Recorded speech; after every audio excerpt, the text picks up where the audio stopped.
Hello and welcome to day number 6 of the Best of Super Junior 33 review series here on this channel. My name is Peps and I welcome you to the first B-Block only show today. Well, kind of, because today we have 5 B-Block matches as well as the 1 A-Block match that didn't happen on the first night because Jun Kasai was booked in Freedoms, I believe it was. Yes, in Freedoms, where he had a tag and death match. So he is going to face Valiente Jr. on this show as well. So we have 5 B-Block matches, 1 A-Block match that should have happened earlier. And I would say we don't waste much more time because, as once again, I'm very busy. I should do a lot of stuff. And today is the Cup final in Germany, and I'm going to watch that. So let's jump into the match that I mentioned as Jun Kasai at 3-1 faces Valiente Jr. 1-3. And the match pretty quickly went to the outside as Kasai hits a DDT to the outside, goes backstage. Before that, he built up like with chairs, like it seemed like bowling, and he brings out like a carrying thing, puts on Valiente Jr. with it, and he just like throws him into all of these chairs, which is like very cool. A better way to do the chair bowling thing than just throwing them into the chairs for the 200th time. So that I thought was pretty damn cool. Then they go back into the ring and Kasai just lariats Valiente Jr. instantly, rips off or tries to rip on his mask, brings out screws. The ref says, nah, you're not going to do that. Valiente tries to interfere when they're discussing, but Kasai tells him, just wait a little. As he's discussing with the ref that he wants to use it. Eventually, Valiente takes away the skewers, puts it into the head of Kasai, and they quickly exchange a roll-up to like that, and Valiente gets the victory here over Jun Kasai. And for some an upset, but also not really, because Valiente Jr. needed 2 points, and he got it here. I thought the match itself was solid, like totally fine. There was a lot of fun. I think Kasai brings in a different flavor to everything that he does, and that's enjoyable. After the match, Kasai's angry, sees the Mexican flag a fan has, and rubs him between his legs, and was like, okay, if you know what I mean, you know what that means. And he's like, gives it back, and Valiente then goes to the outside, takes the exact same flag, and puts it over his head. I was like, dude, he just rubbed it between his legs. Like, no, I wouldn't do that. I wouldn't do that. Why are you doing that? Kind of funny moment. And then we go on to the first match in the B block. Kushida faces off against Hyo from Dragon Gate, and the start of the match with a little bit of wrist control that Kushida won and locked Hyo in on the ground. Kushida then goes for the arm of Hyo, dominates the match. Hyo ends up on the outside. Kushida slams his hand and arm on the floor to continue to work on the arm.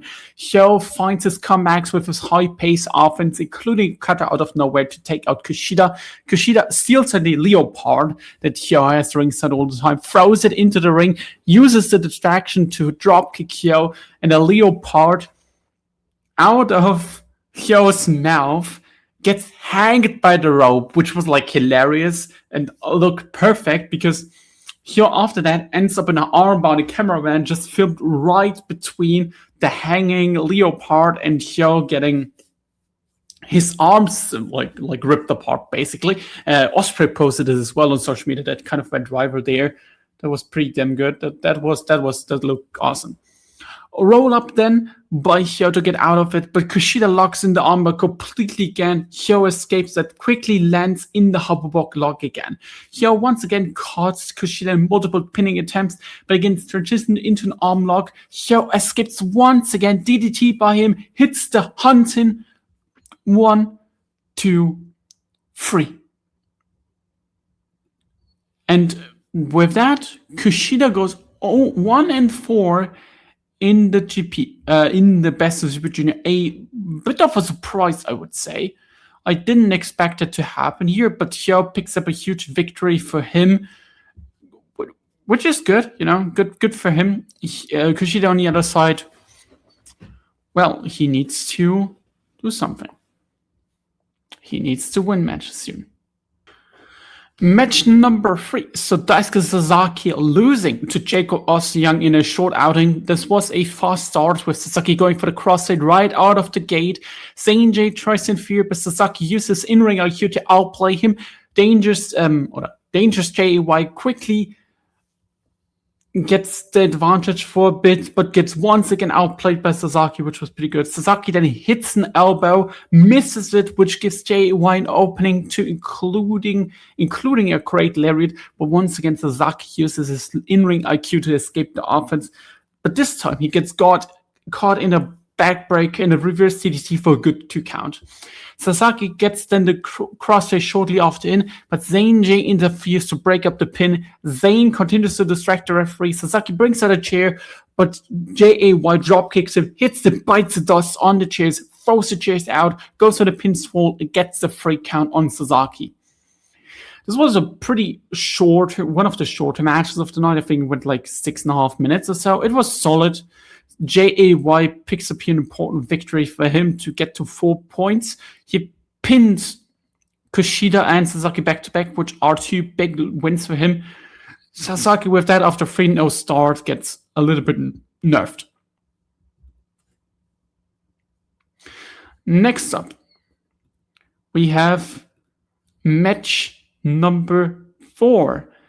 Another short one is Taichi Ishimori faces off against Yoshinobu Kanemaru. Kanemaru right goes at Ishimori, roll-up attempt into a figure 4 leg lock by Uncle Nobu around 30 seconds in. Nobu continues to go off the leg of Ishimori after Ishimori escaped the figure 4, which Ishimori sells really well. Shortly after, we get a ref bump, a low blow by Ishimori in the ghetto clutch as he rolls up Kanemaru to win the match in around 2.5 minutes. And that is, in fact, the first match that the House of Torture lost via pinfall or submission in this tournament on show number 6. It was solid. I like the chemistry. I think Kanemaru has a really enjoyable tournament for what he's supposed to be. So big thumbs up for that. I think he's doing really well. Moving on already to the semi-main event. We have El Desperado versus Show. Another House of Torture match. This time it includes Show, who has been better than I expected so far, but it doesn't say much. And it continues here, I would say, to say it. It was better than expected because Desperado and Show got right at each other. They end up to the outside where Desper throws Show into the chairs and takes it like 10 rows, which was sick. Both pick up a chair and they do a chair duel where they both clobber each other with the chairs. That Show loses but distracts the referee long enough so that Dick Toker can pick up a chair and hit Desperado with it, which causes another distraction so that Show can hit Desper's back with multiple chair shots as well.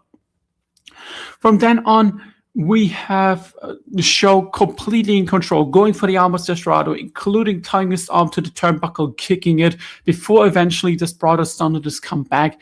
But Show always stayed in the match. He tried to use the wrench, but Desper takes him out. Desper gets Togo with a low blow as well. Goes to the finish, or tries to finish off Show, but Show gets him in the armbar submission. Desper tries to fight out of it, tries to lock in the numero dos, rolls through, gets it fully locked in, and Show is forced to tap out. A big victory here for El Desperado. He gets to 6 points with that. Show suffers another loss after starting 3-0. Match itself was good. I would say it was better than I expected it to be. Not that it says much, considering Show and Desperado had a couple of really bad matches in the past. But we gotta go what we need to go, right? Sometimes like that is better than having nothing.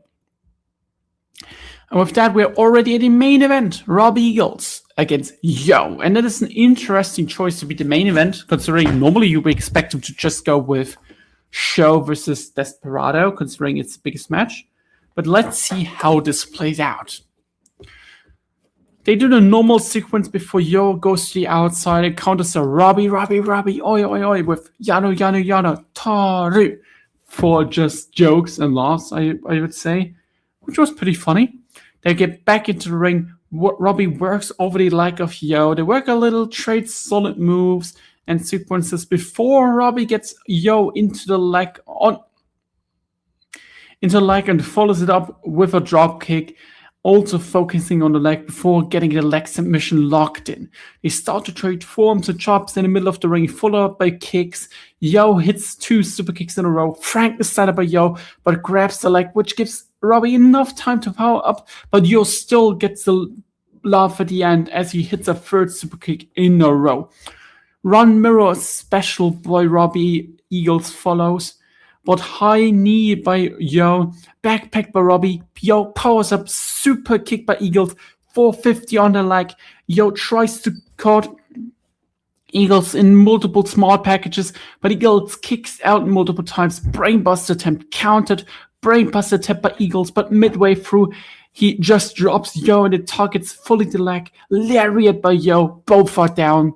And out of nowhere, Robbie gets through the Hyperion and wins in around 18.5 minutes in the longest match of the tournament so far, and picks up his 2nd main event win on the tour, which is surprising because normally you only have at most one, especially not the bigger names.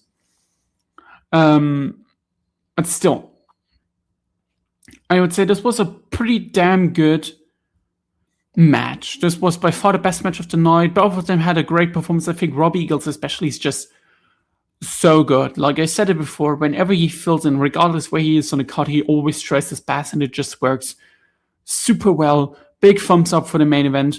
Overall, I would say it was not a good show. It was definitely the weakest. I liked the main event. Like I said, I think Jun Kasai vs. Valiente was fun, but it was also the worst match of Kasai yet, and the rest was like okay-ish at best. With that, we quickly look at the stats part as we have a lot of ties at the B block with Daisuke Sasaki, El Desperado, Sho, Taichi Shimori, YOH, all at 6 points, Sho, Jacob Youngs, Robbie Eagles, Yoshinobu Karma all at 4, and Kushida at 2.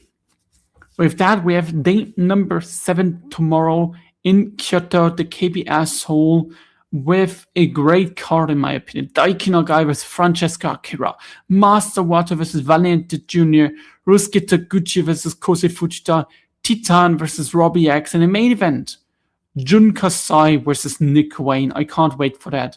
So we will see each other tomorrow. So with that, I hope you enjoyed this video. Leave a like, comment down below,